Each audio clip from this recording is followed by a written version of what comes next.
اور اللہ کے فرشتوں پر تم ایمان لاؤ، اس کے فرشتوں پر، ان فرشتوں پر بھی ایمان لایا جائے جن کا نام کتاب و سنت میں موجود ہے۔ 6 فرشتوں کے نام ملتے ہیں کتاب و سنت میں، جبرائیل، میکائیل، اسرافیل، مالک اور منکر اور نکیر۔ منکر نکیر کو تو سبھی جانتے ہیں، مرنے کے بعد ان سے سابقہ ہوگا۔ ان فرشتوں پر ہمارا ایمان ہو۔ اور کچھ ایسے فرشتے ہیں جو اللہ نے ماں کے پیٹ میں متعین کر رکھے ہیں جان ڈالنے کے لیے اور 4 چیزوں کو لکھنے کے لیے، اور کچھ فرشتے ایسے ہیں جو ہواؤں کے ہیں، کچھ بارش کے ہیں، اور کرامن کاتبین، تمام فرشتوں جن کا نام معلوم ہے ان پر بھی ایمان لایا جائے، جن کا نہیں معلوم کہ یہ اللہ کی نوری مخلوق ہے، اللہ نے انہیں نور سے اپنی اطاعت کے لیے، اپنی عبادت کے لیے پیدا فرمایا ہے۔ بعض فرشتے ایسے ہیں جن کے 2 ہیں پر ہیں، جن کے بعض فرشتے ایسے جن کے 3، بعض کے 4، اور حضرت جبرائیل علیہ السلام کی 600 پر۔ تعداد کتنی ہے اللہ کے علاوہ کسی کو نہیں معلوم کہ ان کی تعداد کتنی ہے۔ صرف 2 حدیثیں میں بیان کر کے مختصراً آپ تعداد کا اندازہ نہیں کر سکتے۔ جس طرح دنیا میں خانہ کعبہ اللہ نے بنایا، بیت اللہ اللہ کا گھر ہے، ہم اس کا طواف کرتے ہیں، حاجی جاتے ہیں اس کا طواف کرتے ہیں، عمرہ کرنے والے جاتے ہیں طواف کرتے ہیں، اسی کے اوپر 7ویں آسمان پر بھی اللہ نے فرشتوں کے لیے بھی ایک گھر بنا رکھا ہے جسے بیت معمور کہتے ہیں۔ اب پتہ ہے ایک دم سدھائی پر آقا صلی اللہ علیہ وسلم فرماتے ہیں بیت معمور اگر دنیا میں گر گیا تو خانہ کعبہ کی چھت پر آ کے گرے گا، اور اس گھر کا 70,000 فرشتے روز چکر لگاتے ہیں، اور ایک مرتبہ جو چکر لگا لیتا ہے زندگی میں پھر اس کی کبھی باری نہیں لگتی۔ اور دوسری حدیث، کل قیامت کے دن جہنم کو 70,000 لگاموں کے ساتھ لایا جائے گا۔ کتنی لگامیں ہوں گی جہنم کی؟ 70,000 لگامیں۔ لگام جو لگا کر کے ہم بھینس کو کھینچتے ہیں، گھوڑے کو کھینچتے ہیں، جانور کو کھینچتے ہیں، ایسی 70,000 لگاموں کے ساتھ جہنم بھی کل قیامت کے دن لائی جائے گی۔ آقا صلی اللہ علیہ وسلم فرماتے ہیں جہنم کی ایک لگام کو 70,000 فرشتے پکڑ کر گھسیٹ رہے ہوں گے۔ اور کتنی لگامیں ہوں گی؟ 70,000 لگامیں، اور ایک لگام کو 70,000 فرشتے پکڑے ہوئے ہوں گے۔ اور ہم تو انسان اللہ کی نافرمانی کر بھی لیتے ہیں، اور اللہ کی یہ ایسی مخلوق ہے وَيَفْعَلُونَ مَا يُؤْمَرُونَ، اللہ انہیں جو حکم دیتا ہے فوراً بچا لاتے، لا يعصون اللہ ما امرهم، یہ کبھی بھی اللہ کی نافرمانی نہیں کرتے، وَيَفْعَلُونَ مَا يُؤْمَرُونَ۔ اور اس کے بعد آقا صلی اللہ علیہ وسلم فرماتے ہیں وَكُتُبِهِ، اللہ کی نازل کردہ آسمانی کتابوں پر کوئی جن کے نام آسمانی کتاب توریت، انجیل، زبور، صحف ابراہیم، صحف موسیٰ اور قرآن مجید۔ لیکن قرآن مجید کے علاوہ تمام آسمانی کتابوں پر ہمارا ایمان کیا ہوگا؟ اجمالی ایمان ہوگا کہ اللہ نے نازل فرمائی آسمانی کتاب ہے بس۔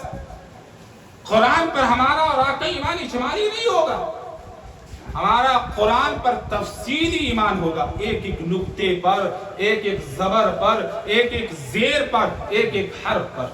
اور یہیں پر بس نہیں، یہ دستور حیات ہے، اسی کے مطابق ہمیں زندگی بھی گزارنی ہے اس دنیا کے اندر۔ اللہ کا میسج ہے، وہ اللہ کا پیغام ہے، ہمیں دیکھنا ہے۔ ہمارے موبائل میں کوئی میسج آتا ہے، آنکھیں کھلتی ہیں، کوئی بھی ہو، سب سے پہلے بندہ اس کو کیا کھولنا چاہیے؟ قرآن کو کھولنا چاہیے۔ ہم اور آپ کیا کھولتے ہیں؟ قرآن، واٹس ایپ چیک کرتے ہیں، فیس بک چیک کرتے ہیں، ٹویٹر چیک کرتے ہیں، انسٹا چیک کرتے ہیں۔ کیا ہے میسج؟ کسی عزیز نے کسی، جبکہ وہ لا حاصل ہے، کوئی فائدہ نہیں۔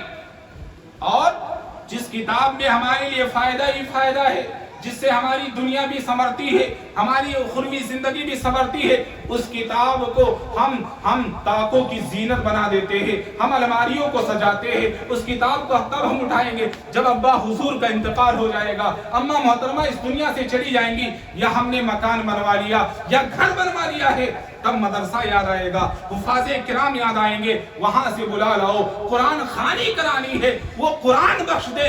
ابا دنیا سے چلے گئے، امی دنیا سے چلی گئی ہے، خود نہیں توفیق بیٹے کو کہ وہ قرآن پڑھے۔ اللہ کی قسم تو قرآن پڑھے گا آٹومیٹک تیرے جانے والے عزیز کو تجھے اس کا ثواب ملتا رہے گا، تیرے باپ کو بھی اس کا ثواب ملے گا، تیری ماں کو بھی اس کا ثواب ملے گا۔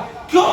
انہوں نے رہنمائی کی تھی، انہوں نے تعلیم دلوائی تھی قرآن کی تعلیم کا وہ سبب بنے تھے۔ جب بیٹا قرآن پڑھے گا، قرآن کھولے گا، ہمیں بخشوانے کی ضرورت نہیں ہے، آٹومیٹک اس کا ثواب والدین کو ملتا رہے گا۔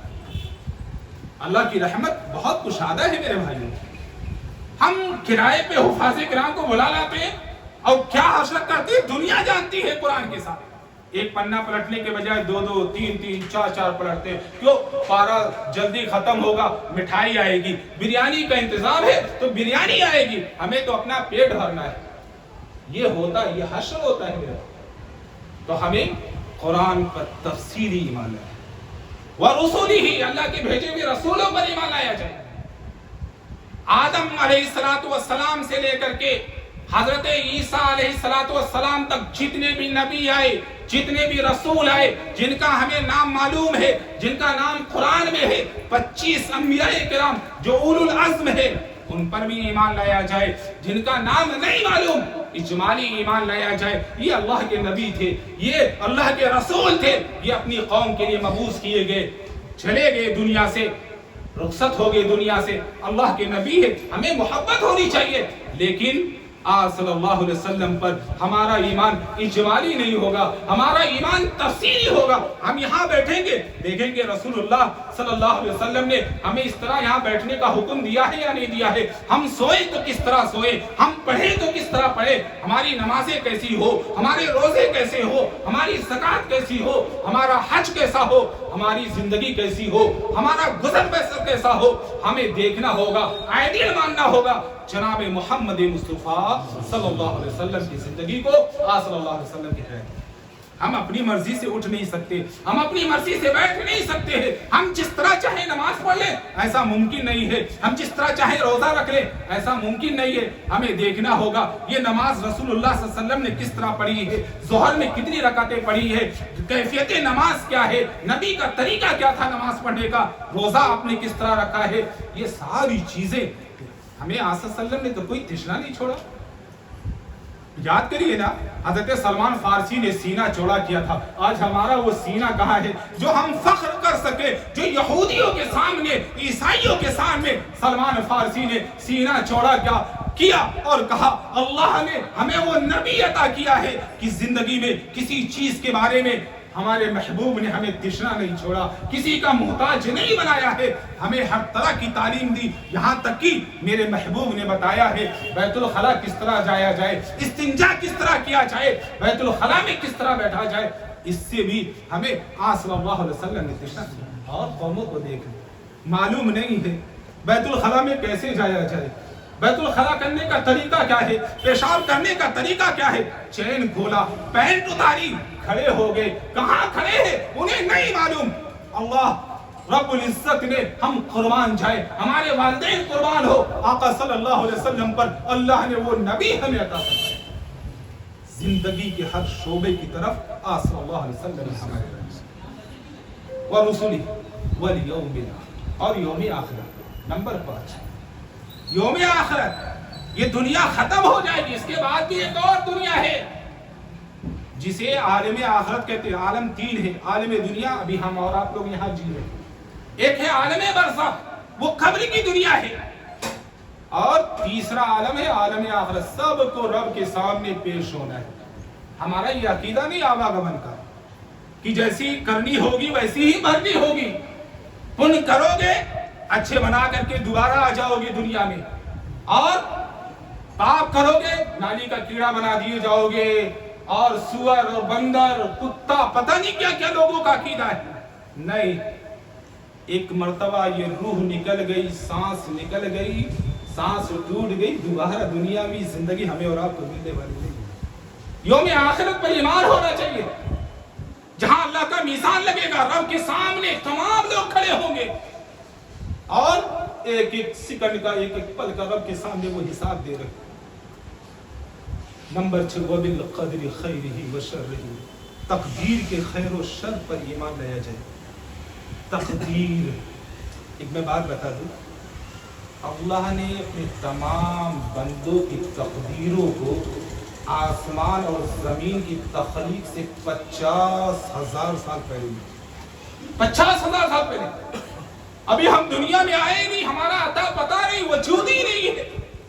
اللہ نے لکھ دیا یہ بدبخت ہوگا, یہ نیک بخت ہوگا, یہ مسلمان ہوگا یا غیر مسلم ہوگا, یہ مشرک ہوگا یا کیا ہوگا, یہ جنتی ہوگا یا سب کچھ, یہاں تک کہ بدبختی, نیک بختی, پاگل پن ہونا, ہوشیار ہونا, ساری چیزیں اللہ نے لوح محفوظ میں لکھ دی ہے. ہماری اور آپ کی کتاب میں تفصیل میں لکھ دی ہے.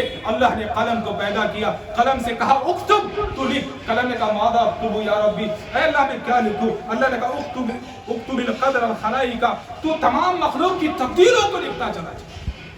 تمام مخلوق کی تقدیروں کو لکھنے کے بعد رفعت الاقلام, قلم اٹھا لیے گئے, وجفت الصحف, صحیفے خشک ہو گئے, یعنی مہر لگ گئی ہے.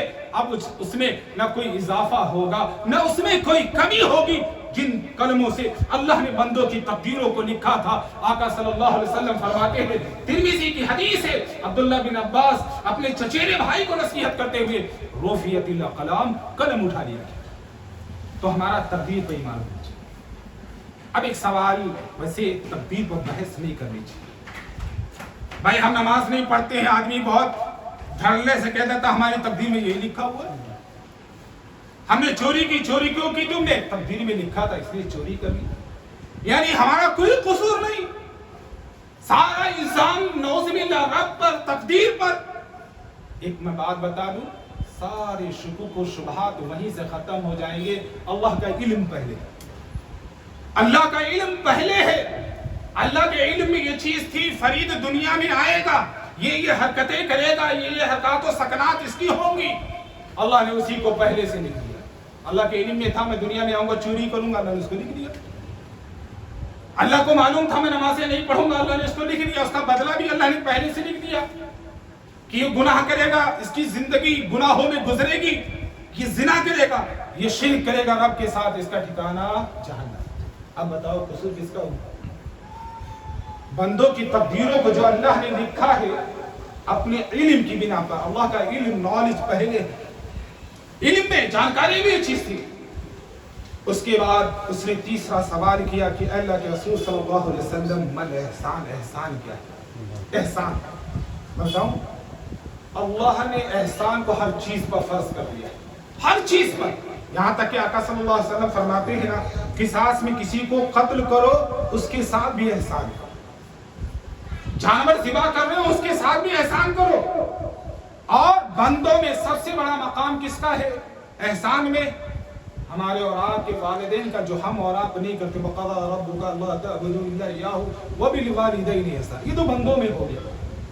رب کے ساتھ احسان بندہ کیسے کرے؟ آقا صلی اللہ علیہ وسلم فرماتے ہیں الاحسان ان تعبد اللہ کأنک تراہ فإن لم تکن تراہ فإنہ یراک. آج ہم نماز پڑھتے ہیں اللہ کی عبادت میں, کہیں یہاں سر کھجا رہے, کہیں یہاں سر کھجا رہے, کہیں ناک کھجا رہے. نہیں, آقا صلی اللہ علیہ وسلم فرماتے ہیں اس طرح عبادت کرو, ان تعبد اللہ, تو اس طرح اللہ کی عبادت کر, کأنک تراہ, گویا کہ تو اللہ کو دیکھ رہا ہے. تو اللہ کو دیکھ رہا ہے. دنیا میں ایک نوکر ہے, کام کرتا ہے, اس کا مالک اس کے سامنے کھڑا ہوا ہے, کیا یہ نماز سے دل جمعی کے ساتھ وہ کام نہیں کرتا؟ دل نہیں چراتا ہے کام کرنے میں, کیوں؟ مالک سامنے, آقا سامنے. اور آقاؤں کا آقا. الاحسان وان تعبد اللہ کأنک تراہ, فائدہ یہ ہوگا کہ عبادت میں دل جمعی کے ساتھ بندہ عبادت کو انجام دے. فإن لم تکن تراہ فإنہ یراک. اگر یہ تصور نہیں, یہ خیال نہیں کہ تو رب کو دیکھ رہا ہے, تو یہ تصور ضرور ہو کہ اللہ تجھے دیکھ رہا ہے. اس کے بعد اس نے پوچھا کہ اللہ کے رسول صلی اللہ علیہ وسلم, اخبرنی عن الساعۃ, مجھے بتا دو قیامت کب آئے گی, قیامت کب آئے گی؟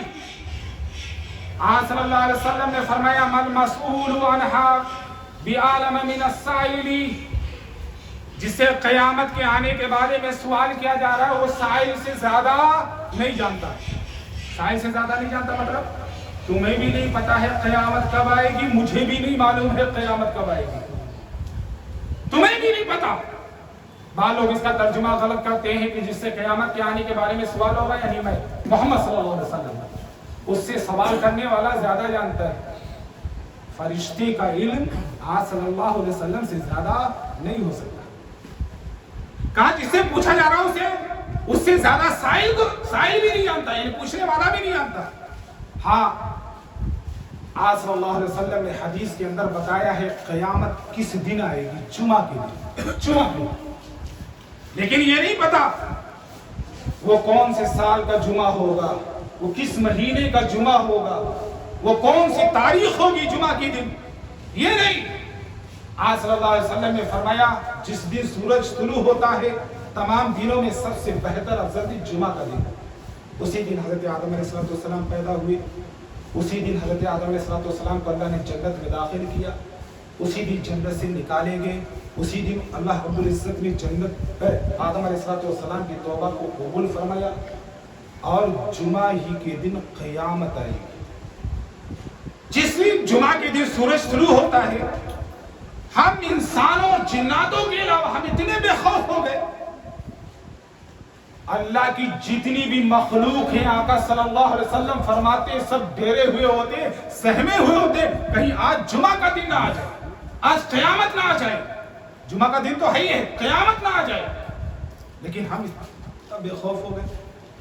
یعنی اس کا تعلق کس سے ہے؟ علم غیب سے۔ آپ صلی اللہ علیہ وسلم کو ایک مسئلہ یہاں پر یہ بھی معلوم ہوا، آپ صلی اللہ علیہ وسلم کو غیب کا علم ہے۔ ہمارے یار ہمارے بھائی آپ صلی اللہ علیہ وسلم پر الزام لگاتے کہ آپ کو علم غیب۔ میرے بھائیو اگر علم غیب ہوتا تو آپ بتا نہیں دیتے قیامت کب آئے گی؟ جیسے آپ نے اسلام کے بارے میں بتایا، ایمان کے بارے میں بتایا، اسلام کے بارے میں بتایا کہ آپ صلی اللہ علیہ وسلم مخفی رکھتے، پوشیدہ رکھتے، آپ دین کو چھپا لیتے، علم کو چھپا لیتے۔ آپ نے کہا مجھے نہیں پتا قیامت کب آئے گی بھائی، ان اللہ عندہ علم الساعہ۔ قرآن تو چیخ چیخ کے کہتا ہے کہ قیامت کب آئے گی، اس کا علم تمہارے رب کے پاس اور کسی کے پاس نہیں۔ تو اس نے کہا اللہ کے رسول صلی اللہ علیہ وسلم اچھا نشانی بتا دیجئے، جب یہ نشانیاں پائی جانے لگے تو ہم سمجھ لیں کہ قیامت آنے والی ہے۔ تو اس حدیث کے اندر آپ صلی اللہ علیہ وسلم نے دو نشانیاں بتائی، اور یہ دونوں نشانیاں ظاہر ہو چکی ہیں۔ آپ صلی اللہ علیہ وسلم نے فرمایا ان تلد الامۃ ربتہا، جب لونڈی اپنی مالکن کو جننے لگے، اور حافظ ابن حجر رحمۃ اللہ علیہ نے اس کی تشریح کی ہے، جب اولاد والدین کی نافرمانیاں کرنے لگے، کیا وہ دور آنے کی؟ والدین کو بھی لگتا ہے ہم نے اپنا بیٹا یا اپنی اولاد کو پیدا نہیں کیا، لگتا ہے مالک کو پیدا کرے۔ ایسی حکومت اولادیں کرتی ہیں والدین پر، ان کو جھڑکنا، ان کو مارنا، ان کو ستانا۔ وقت میرا بھائیو مختصر ہے، بس والدین کا مقام آپ اتنا سمجھ لیں، والدین کا مقام وہ مقام ہے کہ اللہ نے عرش سے والدین کے لیے قرآن میں دعا ہی نازل فرما دی، رب ارحمہما کما ربیانی صغیرا۔ تمہارے والدین وہ ہیں، تم انہیں اف تک نہیں کہہ سکتے ہو، اف جاننا ہو۔ ہم سوئی لگانے کے لیے ڈاکٹر کے پاس جاتے ہیں، سوئی لگوانے کے لیے، سوئی ڈاکٹر لگاتا ہے جو سی سے آواز نکلتی ہے، ہم وہ بھی والدین کے لیے نہیں کر سکتے۔ جب وہ دور آ جائے، وہ زمانہ آ جائے تو سمجھ لو قیامت آنے والی ہے۔ وَأَن تَرَى الْحُفَاةَ الْعُرَاةَ الْعَالَةَ رِعَاءَ الشَّاةِ يَتَطَاوَلُونَ فِي الْبُنْيَانِ، دوسری نشانی جب تم دیکھو گے وَأَن تَرَى الْحُفَاةَ ننگے پاؤں رہنے والے، العُرَاةَ ننگے بدن رہنے والے، الْعَالَةَ محتاج، کلاش، رِعَاءَ الشَّاةِ بکریوں کے چرواہے، یتطاولون فی البنیان لمبی لمبی عمارتیں بنا کر کے فخر کرنے لگے، تو سمجھ لو کہ قیامت آنے والی ہے۔ آپ دیکھ لیے نا برج خلیفہ آج فخر کیا جا رہا ہے، آبا و اجداد کی کہانیاں پڑھ لیجئے، اتنے فقیر، اتنے محتاج، اتنے کلاش کہ بکریوں کو چرانے کے لیے پہاڑوں پر نکل پڑتے تھے، پاؤں میں ان کے چپل نہیں، پہننے کے لیے بدن پر کوئی کپڑا نہیں۔ جب مالوں کی فراوانی ہو جائے ایسے لوگوں کے پاس کہ جن کے آبا اجداد فقیری میں انہوں نے زندگی گزاری، اتنے فقیر کہ پاؤں میں چپل نہیں، جسم پر لباس نہیں، یتطاولون فی البنیان، لمبی لمبی عمارتیں بنا کر کے فخر کرنے لگے تو سمجھ لو کہ قیامت آنے والی ہے۔ یہ دونوں نشانیاں، یہ دونوں پیشین گوئیاں آج صلی اللہ علیہ وسلم کی صادق آ چکی ہیں۔ اب بڑی بڑی بھی نشانیاں ہیں کہ جب قیامت آئے گی تو سورج مشرق کے بجائے مغرب سے نکلے گا، یاجوج ماجوج نکلے گا، دجال کا ظہور ہوگا، عیسیٰ علیہ السلام کا آسمان سے نزول ہوگا۔